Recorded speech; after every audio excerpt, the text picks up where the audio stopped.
Assalamualaikum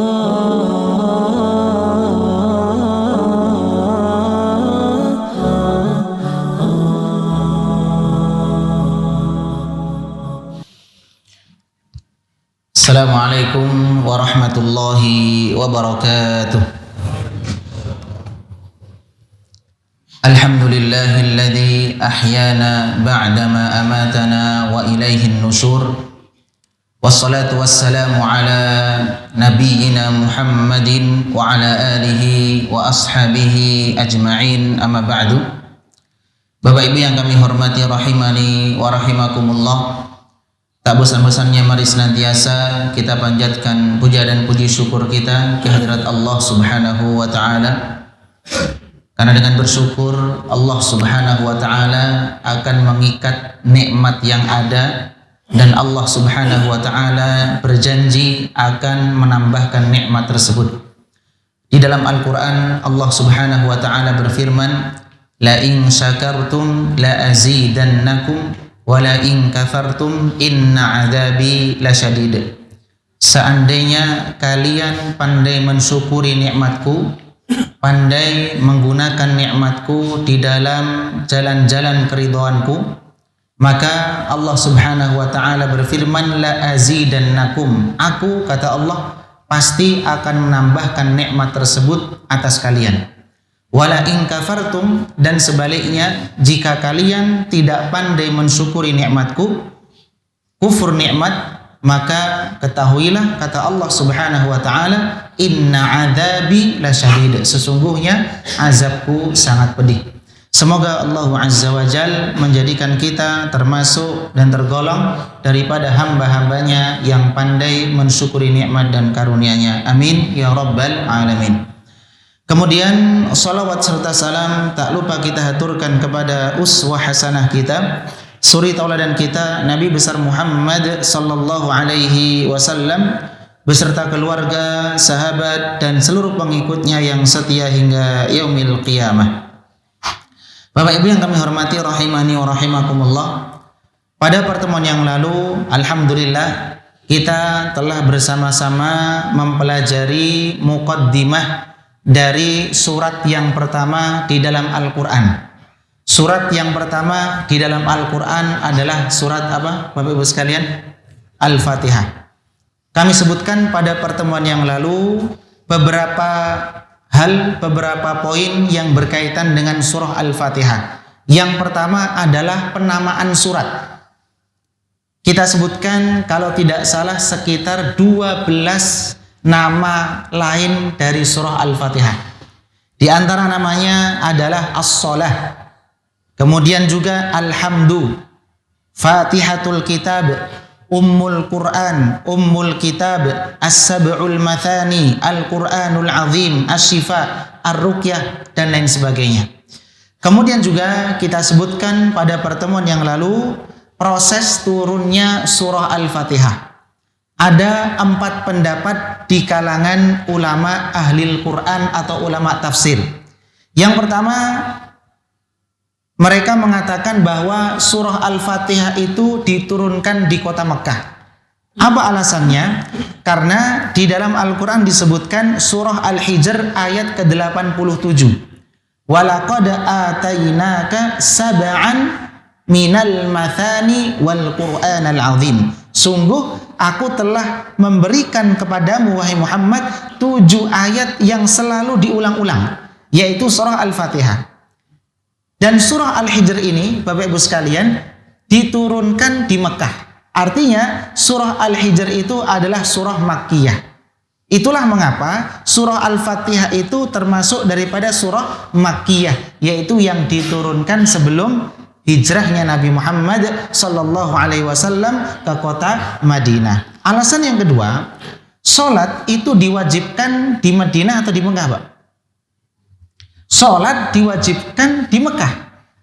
Maka ketika salat, surat Al-Fatihah ini termasuk daripada rukun. Tidak mungkin kalau seandainya Al-Fatihah ini rukun belum diwajibkan di Mekah.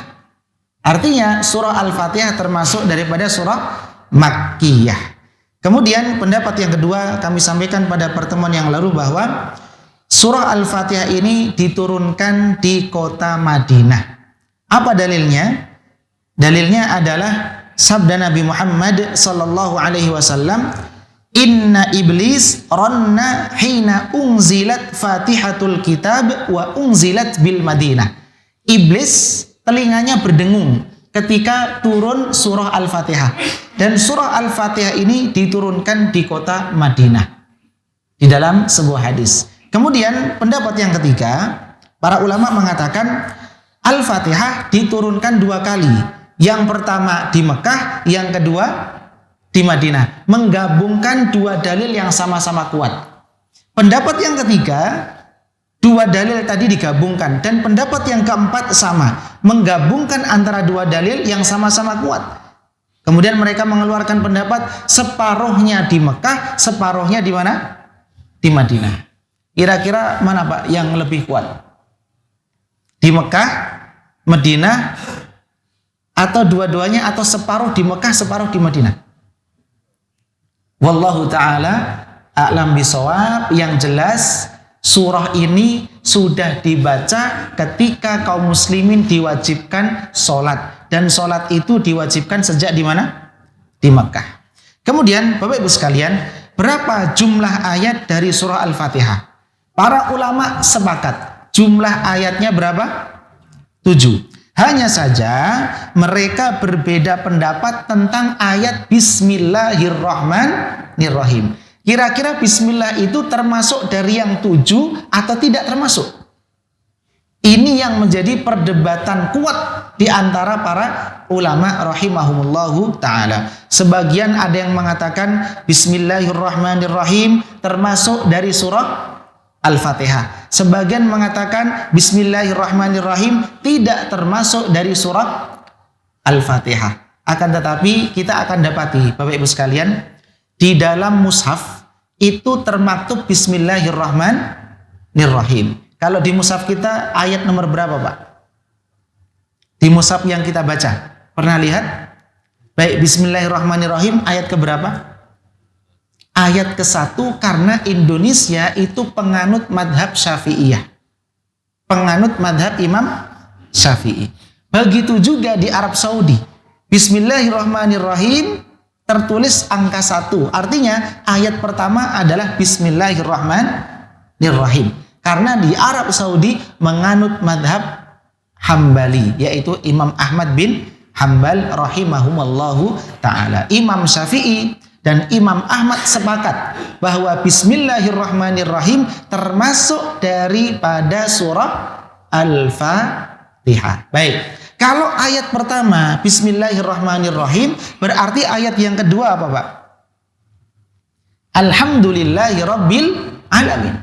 Ayat yang ketiga Ar-Rahmanirrahim. Ayat yang keempat Maliki yaumiddin. Ayat yang kelima Iyyaka na'budu wa iyyaka nasta'in. Ayat yang keenam Ihdinas siratal mustaqim. Ayat yang ketujuh Pak, panjang ayat yang ketujuh, siratal ladzina an'amta 'alaihim ghairil maghdubi 'alaihim waladdallin.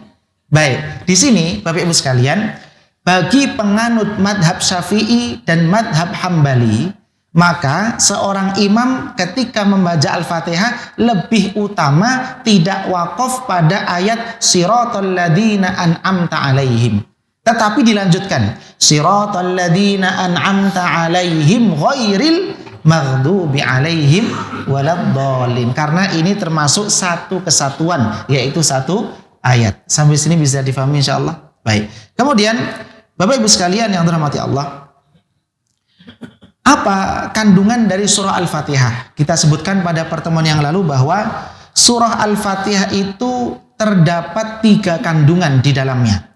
Yang pertama adalah terkait dengan akidah, terkait dengan keyakinan, yaitu ayat kedua, ayat ketiga, dan ayat keempat. Ayat kedua Alhamdulillahirabbil alamin. Ayat ketiga Ar-Rahmanirrahim. Ayat keempat Maliki yaumiddin. Akidah yang terkandung di dalam surah ini ayat 2, 3, 4 adalah iman kepada Allah. Alhamdulillahirabbil alamin arrahmanir rahim, dan iman kepada hari akhir atau hari kiamat. Maliki yaumiddin, Allah itu yang menguasai hari apa, Pak? Hari pembalasan. Hari pembalasan adalah hari kiamat, hari akhir. Maka di dalam 2, 3, 4 ayat Al-Fatihah itu terdapat kandungan akidah, keyakinan yang harus diyakini oleh seorang muslim, bahwasannya Allah itu Maha Esa, Allah itu Maha Pengasih, Allah itu Maha Penyayang, dan juga Allah Subhanahu wa taala Maha menguasai hari pembalasan. Kemudian kandungan yang kedua adalah ibadah, yaitu terdapat pada ayat kelima. Allah Subhanahu wa taala berfirman, iyyaka na'budu wa iyyaka nasta'in. Ayat ini berisi tentang ibadah kepada Allah Subhanahu wa taala.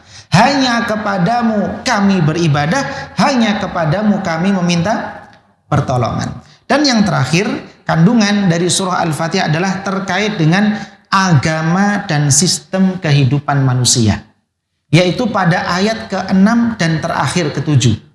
Ihdinas siratal mustaqim, ya Allah tunjukkan kepada kami jalan yang lurus. Maksudnya adalah agama Islam. Siratal ladzina an'amta alaihim, yaitu jalan yang engkau berikan kepada mereka nikmat. Ghairil maghdubi alaihim waladdallin, bukan jalannya orang Yahudi, bukan jalannya orang Nasrani. Ini berkaitan dengan agama dan juga sistem kehidupan manusia. Kemudian yang kita sampaikan pada pertemuan yang lalu juga, bahwa Al-Fatihah itu menurut jumhur ulama, mayoritas ulama adalah rukun sholat. Al-Fatihah menurut mayoritas ulama adalah rukun sholat. Siapakah mereka? Imam Malik, Imam Syafi'i, dan juga Imam Ahmad rahimahumullahu ta'ala dan pengikutnya, Malikiyah, Syafi'iyah, dan Hanabilah. Adapun Imam Abu Hanifah, beliau mengatakan Al-Fatihah bukan rukun sholat. Belum ulangi, ini sebagai pengetahuan. Imam Abu Hanifah mengatakan Al-Fatihah bukan rukun sholat, tetapi termasuk wajib sholat. Jadi ada rukun sholat, ada wajib sholat, ada apa lagi, Pak? Sunnah sholat. Menurut Imam Abu Hanifah, rukun sholat itu tidak ada Al-Fatihah. Karena menurut Abu Hanifah, Al-Fatihah adalah wajib sholat, bukan rukun sholat. Kira-kira yang benar yang mana, Pak? Fatihah itu rukun sholat atau wajib sholat? Jawabannya, insya Allah yang lebih mendekati adalah Al-Fatihah termasuk daripada rukun sholat. Hanya saja kita tetap menghormati pendapat siapa? Abu Hanifah rahimahullahu ta'ala. Kemudian kita merojah yang terakhir. Pada pertemuan yang lalu kita sebutkan apa hukum bacaan Al-Fatihah bagi makmum. Kira-kira Bapak Ibu sekalian, ketika kita menjadi makmum di dalam sholat, artinya ada imam, kita makmum, apa hukum membaca Al-Fatihah ketika posisi kita menjadi makmum? Wajib atau tidak? Jawabannya, di dalam madhab Malikiyah dan Hanabilah, hukum membaca Al-Fatihah bagi makmum adalah tidak wajib. Dia cukup mendengarkan siapa? Imam. Ini Malikiyah dan Hanabilah. Adapun Hanafiyah tidak perlu membaca Al-Fatihah secara mutlak. Gak boleh baca Al-Fatihah nih dalam Hanafiyah, Pak. Dalam madhab Syafi'iyah wajib membaca Al-Fatihah. Jadi yang wajib membaca Al-Fatihah adalah madhab apa? Syafi'iyah. Imam Syafi'i mewajibkan makmum membaca Al-Fatihah. Kira-kira kapan membacanya, Pak? Dalam madhab Syafi'i. Tentu di dalam madhab Syafi'i mereka rahimahumullah menggabungkan dua dalil. Yang pertama, Rasulullah Shallallahu Alaihi Wasallam bersabda, tidak sah sholat seseorang yang tidak baca surah Al-Fatihah. Ini dalil yang pertama dan dalilnya kuat. Dalil yang kedua di dalam Al-Quran, wa idza quri'al Qur'anu fastami'u lahu wa ansitu. Kalau Quran dibacakan, fastami'u lahu, dengarkan. Wa ansitu, diam, jangan berbicara. Nah, di sini Ada dua dalil yang kontradiksi. Yang pertama, seorang makmum diwajibkan baca Fatihah. Yang kedua, kalau imam baca Fatihah, diam.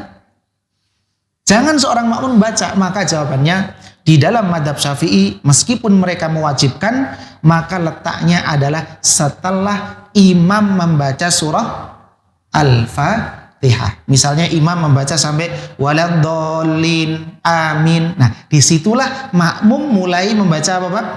Al-Fatihah. Seorang imam yang memahami mazhab Syafi'i, maka dia akan memberi jeda saktah. Memberi jeda supaya makmum bisa membaca apa? Al-Fatihah. Contoh, waladhdallin, amin. Diam sejenak.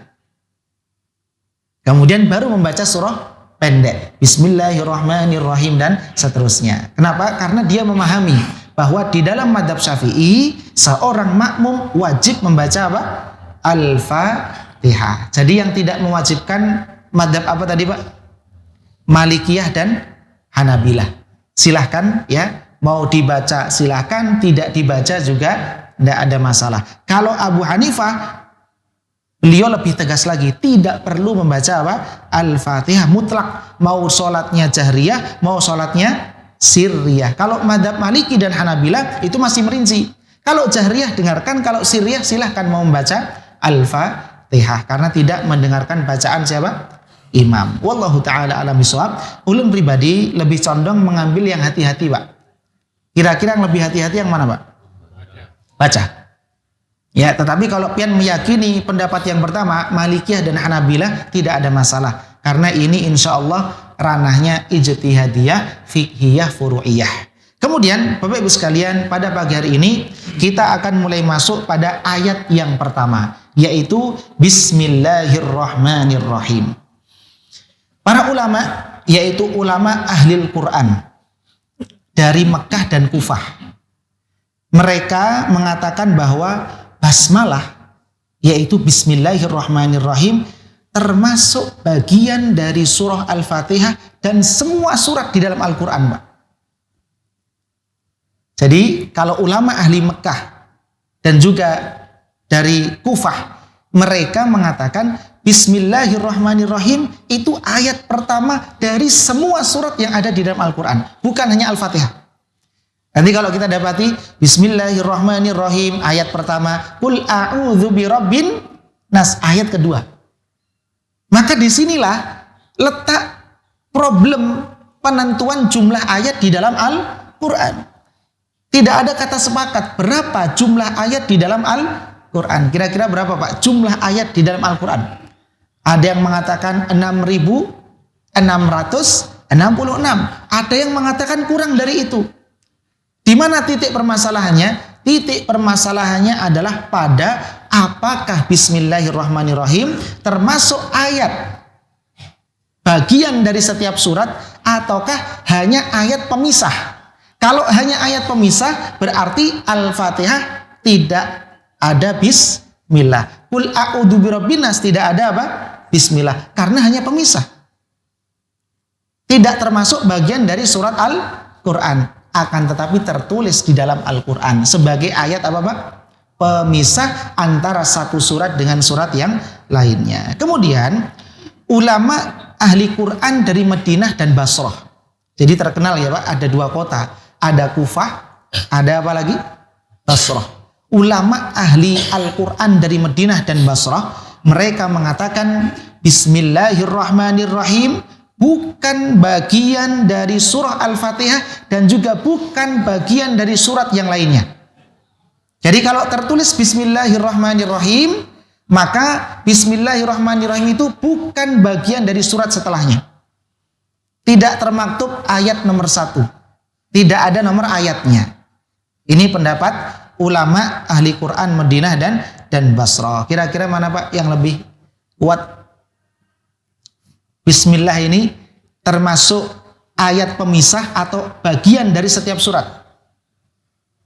Kalau bagian dari setiap surat maka tertulis angka 1. Bismillahirrahmanirrahim 1. Kalau ditanya sebutkan ayat pertama dari surah An-Nas, Bismillahirrahmanirrahim. Sebutkan ayat pertama dari surah Al-Ikhlas, Bismillahirrahmanirrahim. Sebutkan ayat pertama dari surah At-Taubah, Tidak ada bismillah. Adanya bara'atun minallahi wa rasulihi ilal ladzina ahadtum minal musyrikin dan seterusnya. Karena hanya ada satu surat yang tidak ada bismillahnya, baik itu sebagai pemisah atau sebagai bagian. Tidak ada bismillahnya, yaitu surah apa? At-Taubah. Bapak Ibu sekalian yang dirahmati Allah Subhanahu wa taala.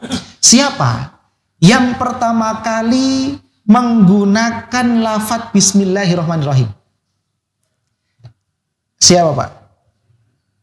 Siapa yang pertama kali menggunakan lafaz bismillahirrahmanirrahim? Nabi Sulaiman, betul. Nabi siapa? Sulaiman, bukan Nabi Muhammad sallallahu alaihi wasallam. Bagaimana kisahnya? Jadi Nabi Sulaiman, Bapak Ibu sekalian, menulis surat, dikirimkan ke Ratu Saba. Isi suratnya adalah mengajak Ratu Saba untuk menyembah siapa? Allah Subhanahu wa taala. Dan ternyata di awal surat itu beliau alaihi salam menulis bismillahirrahmanirrahim. Makanya ada satu ayat yang cukup terkenal, innahu min Sulaimana wa innahu bismillahirrahmanirrahim. Surat apa ini? An-Naml ayat 30, Pak. Bisa pian catat, nanti bisa pian lihat di rumah. Innahu min Sulaiman. Surat itu berasal dari Sulaiman. Wa innahu bismillahirrahmanirrahim. Dan di awal surat itu tertulis apa? Bismillahirrahmanirrahim. Dengan nama Allah yang maha pengasih lagi maha penyayang. Kemudian Bapak Ibu sekalian, dari cerita Nabi Sulaiman alaihi salam ini, maka Nabi Muhammad sallallahu alaihi wasallam menggunakan lafaz bismillahirrahmanirrahim sebagai petunjuk. Petunjuk untuk apa? Untuk surat menyurat. Beliau sallallahu alaihi wasallam dalam hal surat menyurat itu meniru sunnahnya siapa? Nabi Sulaiman alaihi salam, yaitu mengawali dengan bismillahirrahmanirrahim. Dan ternyata unik sekali Bapak Ibu sekalian, ada tahapan-tahapan kok bisa sampai bismillahirrahmanirrahim. Dan tahapan ini disebutkan oleh Al-Imam Al-Mawardi di dalam kitab An-Nukat wal Uyun. Beliau menyebutkan surat yang ditulis oleh Nabi Muhammad SAW di awalnya, permulaannya beliau menulis bismikallahumma. Bukan bismillahirrahmanirrahim, Pak. Yaitu apa? Bismikallahumma. Seperti kita mau tidur, bismika Allahumma amutu wa ahya. Jadi tulisannya yang pertama bismikallahumma. Kemudian turun surat Hud ayat ke-41 berbunyi bismillahimajreha wa mursaha. Yang awalnya bismika Allahumma diganti oleh Nabi Muhammad SAW menjadi bismillah. Nggak ada K-nya, nggak ada Allahumma, diganti apa? Bismillah. Kemudian tahapan yang ketiga, turun surah Al-Isra ayat 110. Al-Isra ayat 110. Allah berfirman, "Qulid'ullaha awid'ur rahman." Serulah Allah atau serulah Ar-Rahman. Lalu menjadi bismillahirrahman. Jadi awalnya bismika Allahumma, turun surah Hud menjadi bismillah, turun surah Al-Isra ayat 110 menjadi bismillahirrahman. Kurang apa, Pak? Kurang ar-rahim. Maka Nabi SAW diturunkan kepada beliau surah An-Naml ayat ke-30. Innahu min Sulaimana wa innahu bismillahirrahmanirrahim. Lengkap akhirnya, Pak. Jadi tahapannya ada berapa?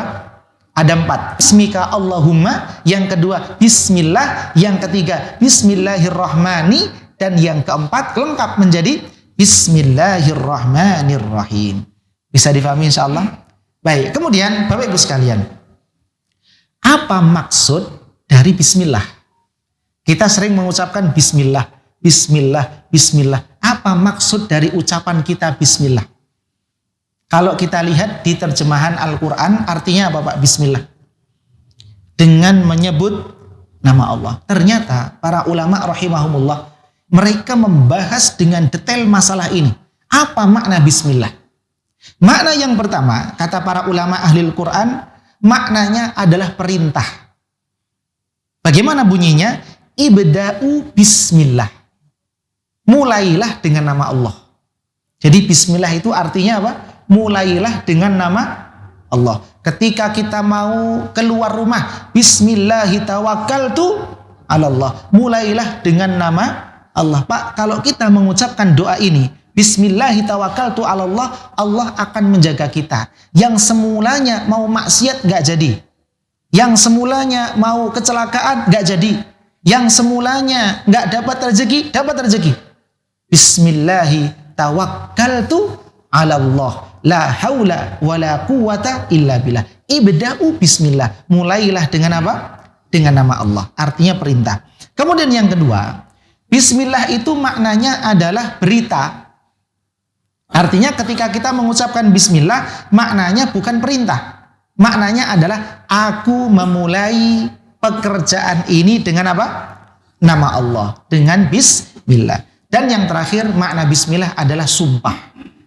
Jadi ketika kita baca bismillah, itu kita baca sumpahnya Allah, Pak. Apa artinya? Allah bersumpah. Ketika kita baca bismillah, Allah bersumpah.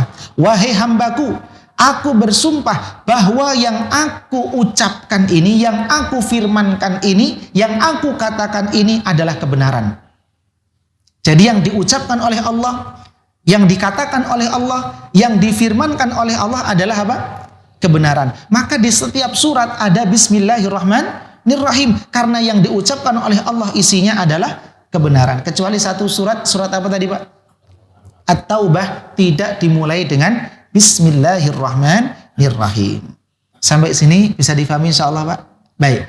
Kemudian terkait dengan bismillah yang terakhir, coba yang bawa mushaf atau bisa dilihat mushaf, buka surah Iqra bismi rabbikal ladzi khalaq.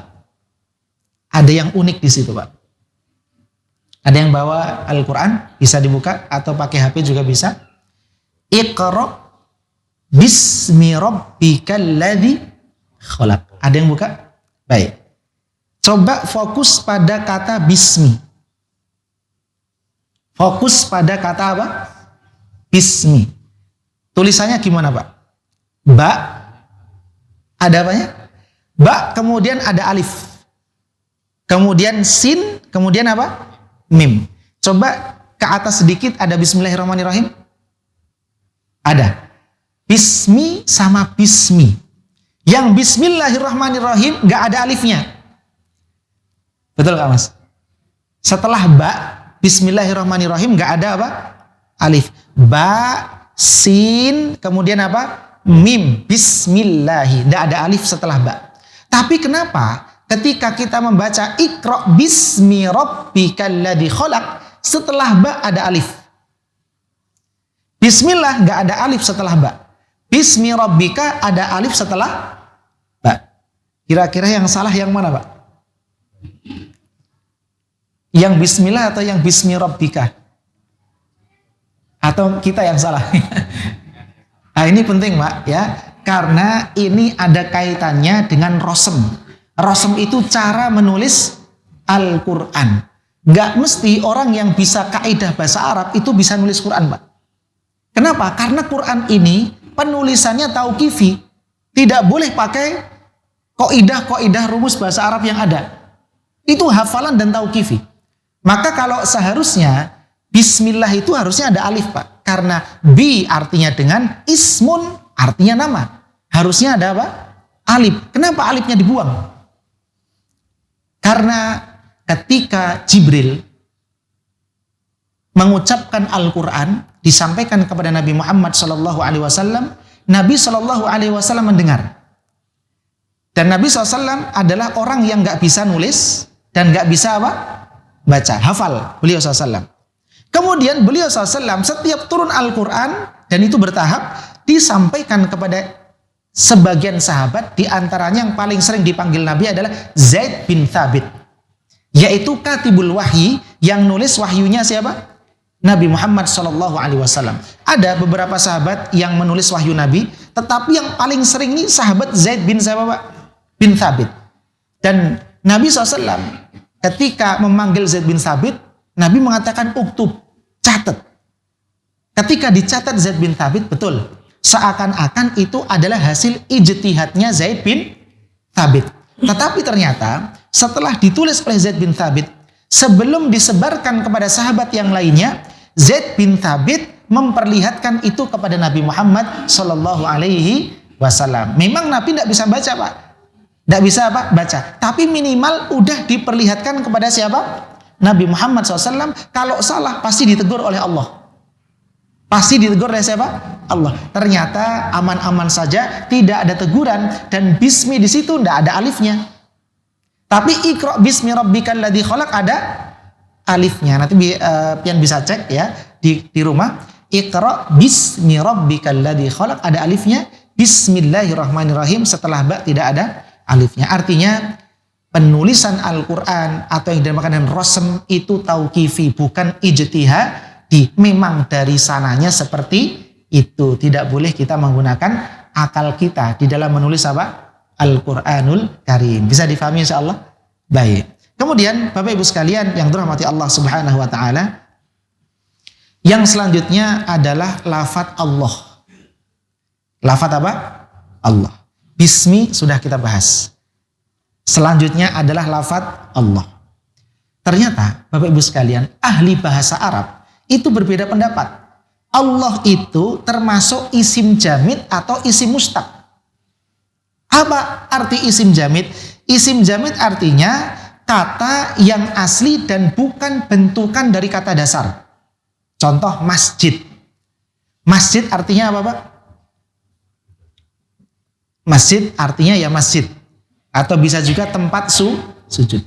Masjid itu isim mustaq. Karena masjid itu diambil dari kata dasar. Dari fi'il sajada yasjudu. Kata dasarnya sujudun. Jadi masjidun sajada yasjudu sujudun fahuwa sajidun wadhaka masjudun usjud la tasjud masjidun masjidun misjadun sujida yusjadu. Ada kata dasarnya. Coba sekarang Musa. Musa itu nama siapa, Pak? Nama Nabi. Ada kata dasarnya atau tidak? Musa ya Musa, nggak bisa diotak-atik, Pak. Kalau Muhammad bisa diotak-atik enggak, Pak? Bisa. Hammada yuhammidu tahmidun fahuwa muhammidun wadaka muhammadun hammid la tuhammid. Itu bisa diotak-atik. Berasal dari kata dasar. Tapi kalau Musa enggak bisa. Masa yamisu nggak bisa, Pak. Ya, nggak bisa. Tapi kalau Muhammad dari hammada yuhammidu. Nah, Allah ini dari apa, Pak? Baik, seperti nama saya Arif. Arif ini mustaq karena dia terbentuk dari kata dasar. Apa kata dasarnya? Arafa ya'rifu urfan ma'rifatan fahuwa arifun wadhaka ma'rufun. Jadi ada kata bentukan dari kata dasar. Tapi kalau Allah kira-kira dari kata apa, Pak? Allah. Sebagian ulama mengatakan Allah ya Allah, tidak terbentuk dari kata dasar apapun. Sebagian yang lain mengatakan Allah itu berasal dari kata ta'allaha ya ta'allahu. Ta'allaha ya ta'allahu. Tetapi ini hanya untuk pengetahuan, artinya tidak terlalu penting. Yang penting adalah bahwa Allah itu nama yang paling agung. Tidak ada yang boleh memberi nama Allah kecuali Tuhan kita. Ayo Pak, siapa yang sampai hati berani memberi nama anak kita Allah? Ada yang berani? Siapapun nggak ada yang berani. Meskipun Fir'aun itu nggak berani. Saya Allah, nggak berani, Pak. Dia hanya mengatakan apa? Ana rabbukumul a'la. Saya Allah, nggak berani. Kenapa? Karena secara fitrah manusiawi Allah itu memang hanya satu. Tidak boleh nama ini untuk selain Tuhan kita, yaitu Allah. Tuhan kita punya nama. Nama yang paling agung adalah Allah. Tidak boleh selain Tuhan kita memberi nama dengan nama Allah. Kalau ada kualat, Pak. Ada yang berani? Jangan sampai ya kita memberi nama anak kita apa? Allah, itu kualat pasti, viral pasti ya. Jadi hati-hati. Karena Allah itu khusus untuk Allah Subhanahu wa ta'ala. Nah, kemudian ternyata Allah ini adalah nama yang banyak nama-nama lain nempel pada Allah. Jadi nama-nama lain itu mengikut Allah. Contohnya di dalam surah Al-Hasyr. Wallahu alladzi la ilaha illahu. Kemudian alimul ghaibi wasyahadah huwar rahmanur rahim. Wallahu alladzi la ilaha illahu. Terus al-malikul Qudusus salamul mu'minul muhaiminul azizul jabbarul mutakabbir subhanallahi amma yusyrikun, dan seterusnya. Dan yang terakhir Bapak Ibu sekalian, Allah Subhanahu wa taala juga memiliki nama-nama baik selain daripada Allah. Dinamakan dengan Al-Asmaul Husna. Walillahil asmaul husna fad'uuhu biha. Allah itu punya nama-nama yang husna. Kalau berdoa, sebutkan nama-nama Allah yang husna tadi. Di dalam hadis, inna lillahi tis'atan wa tis'ina isman man ahsaha dakhalal jannah. Allah punya 99 nama. Di sini bukan pembagian dari nama Allah. Kalau ditanya nama Allah berapa jumlahnya, tidak terbatas. Akan tetapi yang Allah beritahukan kepada kita sekitar berapa, Pak? 99. Kalau ditanya berapa jumlahnya, tidak terbatas. Yang kita tahu hanya berapa? 99. Man ahsaha dakhalal jannah. Siapa yang menghitungnya akan masuk surga. Menghitung di sini tidak sesimpel itu. Menghitung itu artinya dia faham, kemudian dia juga mengamalkan daripada 99 nama Allah Subhanahu wa ta'ala yang diberitahukan kepada kita semua. Alhamdulillah. Ini Bapak Ibu sekalian, kita baru sampai satu ayat belum selesai. Baru apa? Bismillah. Baru apa? Bismillah. Insya Allah kita lanjutkan nanti Ar-Rahman, Ar-Rahim, kemudian Alhamdulillah Rabbil Alamin, dan seterusnya ya. Jadi Bismillah. Ar-Rahman belum Pak ya? Baru sampai lafaz apa? Bismillah. Ismun tadi PR, tolong di rumah nanti dicek. Iqra bismi rabbikal ladzi khalaq. Ada alifnya. Tapi Bismillah nggak ada alifnya. Tolong dicek jawabannya apa tadi Pak? Tulisan Al-Quran itu tauqifi. Tidak boleh kita menggunakan ijtihad kita. Ini Bismillah salah ini kayaknya nih. Tambahi alif yang benar. Nah, yang keliru kita, bukan apa? Bismillahnya. Kadang-kadang memang Quran itu keluar dari kaidah bahasa Arab. Kalau sesuai kaidah bahasa Arab, yang benar ada alifnya Pak. Tapi karena Al-Quran ini tauqifi, kadang-kadang keluar dari kaidah bahasa Arab, kaidah dari khod dan imla, maka kita harus sami'na wa ata'na. Wallahu ta'ala a'lam bishawab. Semoga Allah Subhanahu wa ta'ala memberikan kita semangat untuk tetap menggali kandungan-kandungan Al-Quran dan apa saja yang terkandung dalam ayat-ayat Al-Quran. Barakallahu fikum. Kita akhiri dengan doa kafaratul majlis. Subhanakallahumma wa bihamdik asyhadu an la ilaha illa anta astaghfiruka wa atubu ilaik. Assalamualaikum warahmatullahi wabarakatuh.